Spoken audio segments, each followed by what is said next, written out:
perkenalkan, nama Bunda Narsinta S. Kemenkeu, dosen tetap dari Prodi Keperawatan ya. Di sini di semester 4 Bunda mengajar keperawatan kesehatan jiwa. Kebetulan memang peminatan di keperawatan jiwa ya. Di sini Bunda ada bersama dua tim ya. Yang kedua Ibu Nurse Eci S. Kemenkeu yang dia mengajar di Poltekkes juga ya. Nah, kita penjelasan pertama yaitu RKPS. Ada 3 SKS, ya, di mana CPL dari keperawatan kesehatan jiwa adalah kita mampu berkontribusi untuk peningkatan mutu kehidupan masyarakat berbangsa dan untuk kemajuan ya.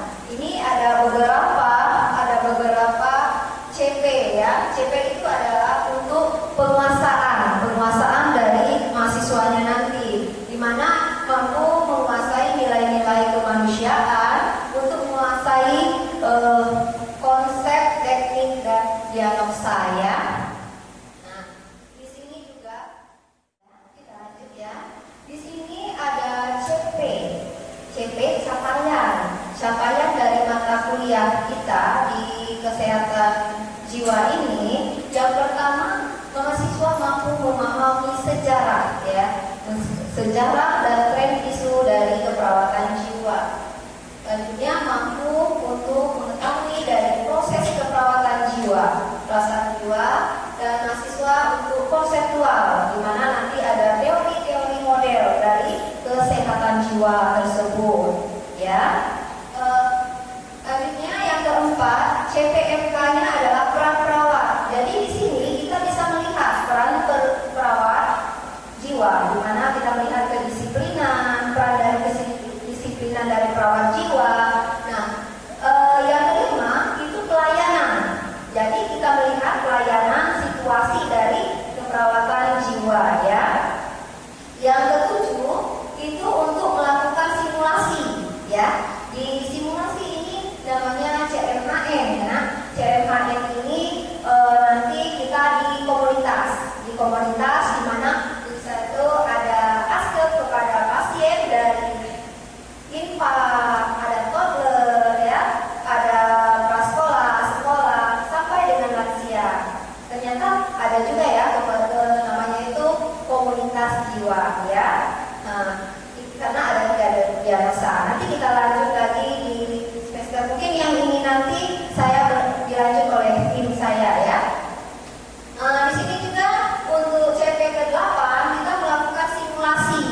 Simulasi itu kayak seperti SPPK kita langsung berkomunikasi dengan klien kesehatan pada pasien jiwa ya. Nah, ini deskripsinya. Nah, untuk pertemuan pertama kita ini tadi penjelasan RKPS ya, di mana kalau RKPS itu rencana pembelajarannya. Di sini pertemuan pertama CPK-nya apa? Mampu memahami sejarah dari keperawatan kesehatan jiwa ya. Di sini kita juga menggunakan di mana indikator itu capaian yang harus didapat dari pasien. Jadi mahasiswa semester 4 ini mampu memahami dari CPMK tadi yang Bunda jelaskan pada awal tadi ya. Ada 8 tadi kan. Nah, di sana nanti ada beberapa ada kriteria yang harus dicapai, ada kasus. Nanti soal-soal kita udah menggunakan soal kasus ya untuk persiapan di waktu UKOM nanti juga ya, karena memang S1 udah disarankan menggunakan soal kasus. Ini pertemuan ketiga, proses keperawatan. Begitu juga selanjutnya seperti dari dijelaskan CPMK tadi, ada pertemuan keempat nanti pasien pencegahan secara primer, sekunder maupun tersier ya. Nah, untuk selanjutnya sampai pertemuan 5, 6, 7 dan 8-nya ya, itu kita masih membahas dengan MPKP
masuk ke pertemuan materi ya.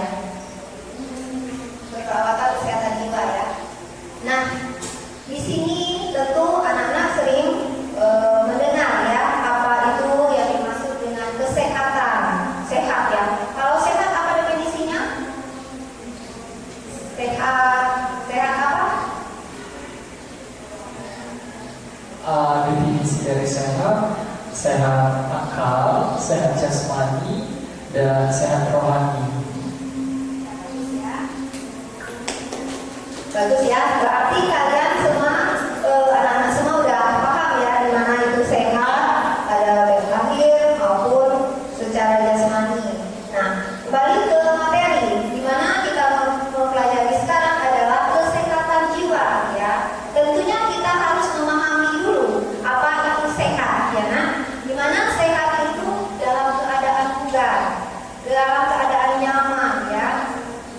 Kalau bagian-bagian tubuhnya sehat dan terasa nyaman, itu ada beberapa sifat juga ya, dimana kita sesuai subjektifnya, sesuai subjektif seseorang ya.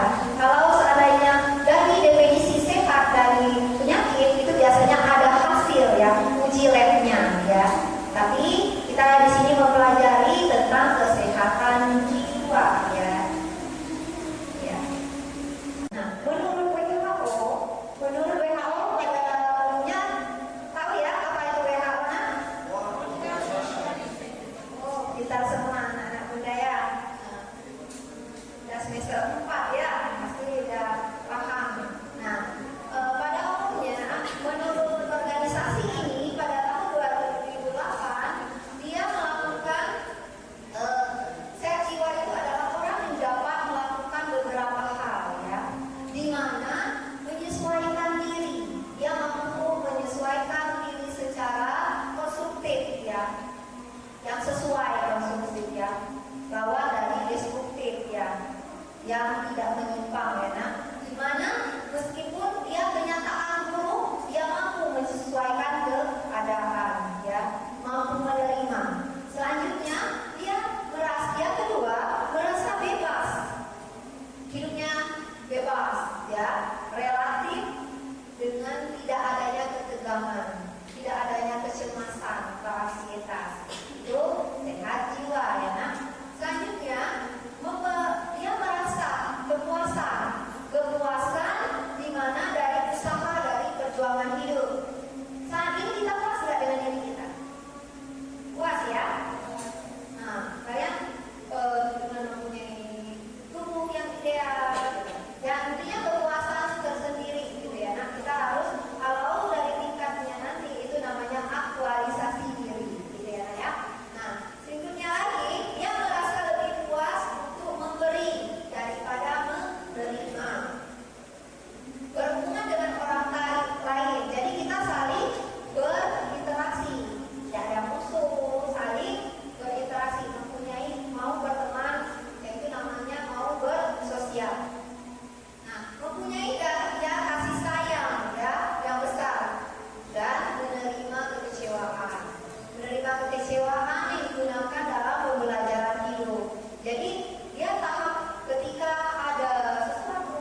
ekonominya yang rendah, nah kalau di sini dia langsung menjelaskan miskin ya, tapi kita nggak boleh ngomong miskin ya. Di sini ada ekonomi rendah, mereka dikelompokkan ya, mereka dikelompokkan di sini, digabung dalam keadaan kotor, dalam keadaan. Tapi bagi yang mampu dia merawatnya di rumah. Tapi zaman ini sudah ada itu ya, sudah ada dokter. Nah orang jadi kembali lagi banyak ya zaman-zamannya ya.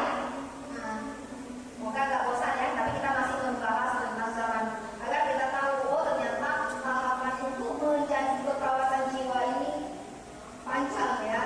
Nah, selanjutnya di sini ada Pasenius, di mana tidak yakin mempelajari, dia tidak yakin ya. Pasenius itu tidak yakin, jadi dia mempelajari. Awalnya dia mempelajari hewan ya, hewan itu dipelajari, dia mempelajari otak dari tubuh manusia itu, dia membelah ya, membelah kepala manusia, tapi yang sudah meninggal. Nah, tapi di sini dia ditentang ya, karena dia membelah kepala manusia, ditentang di sini, ditentang karena dianggap yang dia pelajari itu seperti kejam ya, atau tapi dia mempelajari ini karena dia merasa beda manusia dengan hewan. Awalnya dia mempelajari hewan dulu, anatomi hewan. Nah di sini juga berusaha mencari mayat ya, dia mencari mayat agar untuk uji coba ya, uji coba. Dia hampir di sini dia merupakan ilmuwan, dia ditangkap dan hampir diancam dibunuh, maksudnya di sini juga dia hampir dihukum pancung atau hukum pancung tahu ya. Nah, dihukum pancung. Setelah itu dia mampu meyakinkan sehingga dia mendapat penghargaan ya, mendapat penghargaan. Dia bisa membedakan mana otak manusia maupun hewan tadi ya. Berarti dia merupakan pahlawan ya.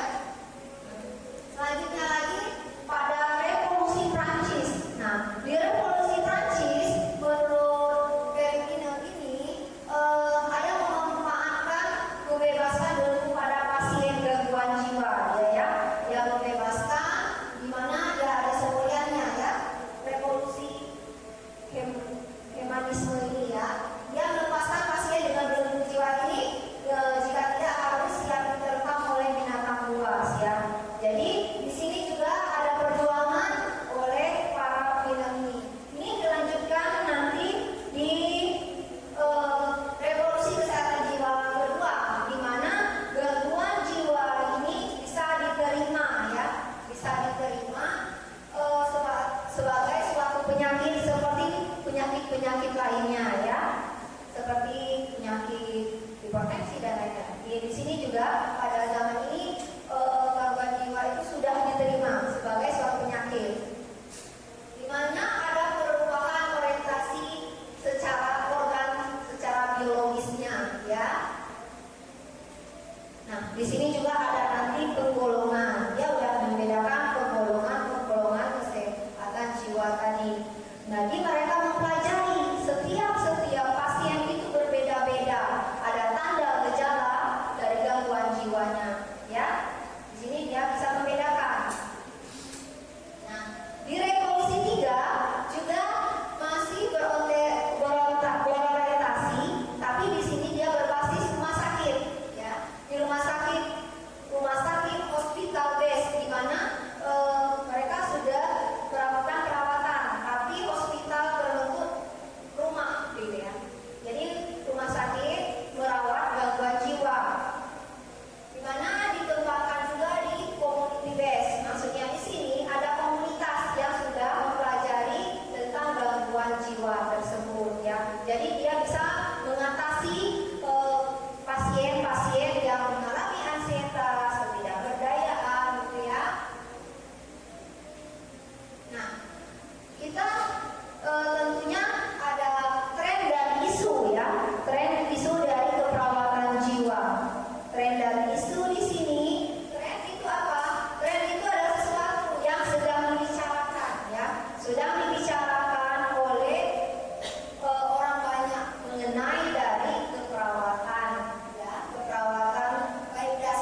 Jadi karena ada penyebab gangguan jiwa, kita tertarik mempelajari dari tren dan isunya tadi.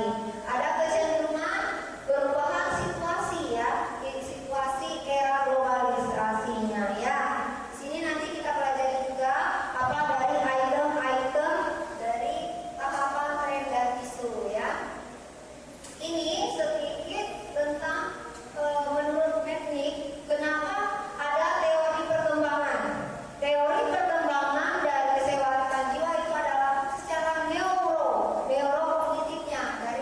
Dari dia ada penderita di sini adalah pasien gangguan jiwa, kita sebut apa? Skizofrenia. Pasien skizofrenia ini terjadi karena kelainan dari neuronnya, dari otak ya, sehingga dari sejak kandungan kehidupan sehingga mempengaruhi adanya tekanan. Jadi karena sudah ada pengaruh di sejak lahir, ada tekanan nggak bisa mengatasi sehingga menyebabkan pasien gangguan jiwa. Juga ada trauma, misalnya jatuh gitu kan, sehingga menyebabkan trauma pada otak. Ya.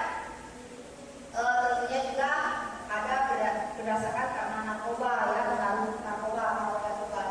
Menurut Mas ini ada ahli dari California ya, dari bayi itu harus diteliti ya.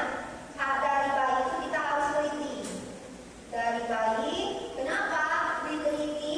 Kita lihat pasien itu sudah mendengar musik atau enggak ya, mendengar musik, cahaya.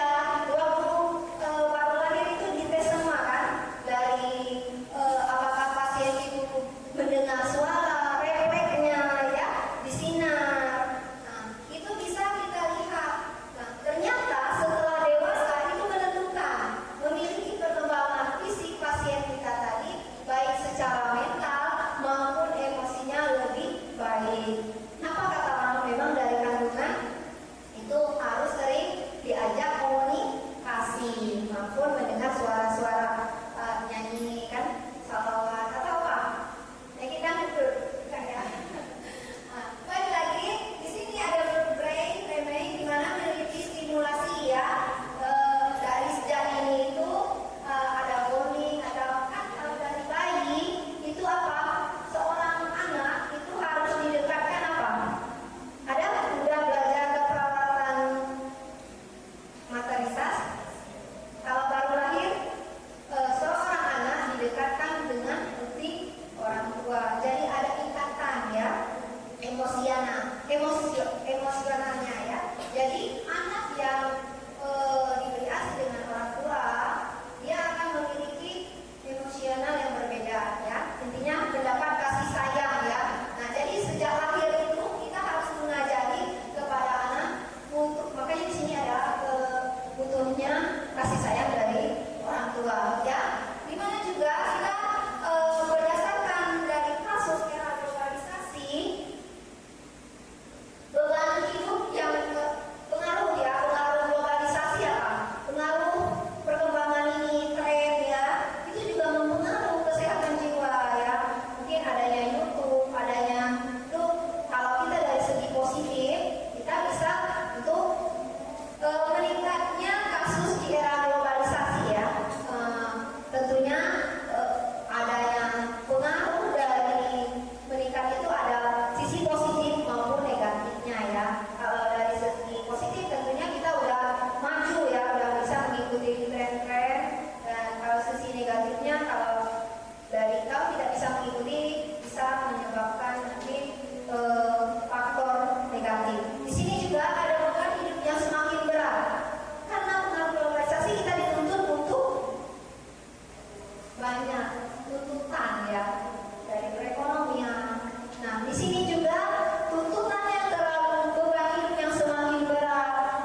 Shenhan. Selanjutnya di sini ada keuangan sosial ekonomi ya.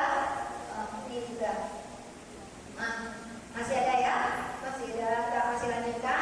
Di sini ada banyaknya bencana alam.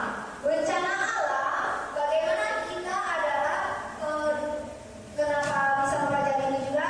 Ada peperangan seperti ada di negara mana? Sekarang?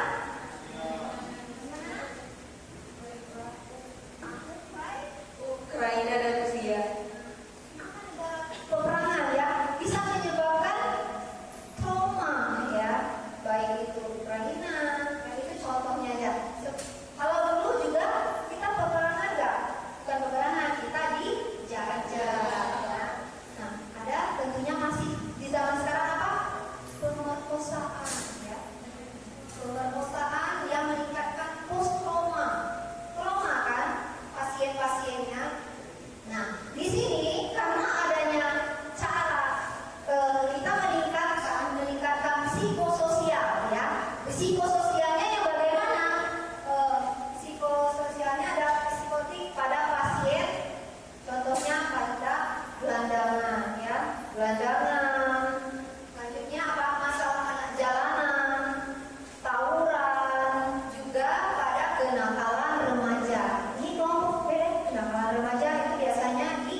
pelajari dengan agama. Nah, di sini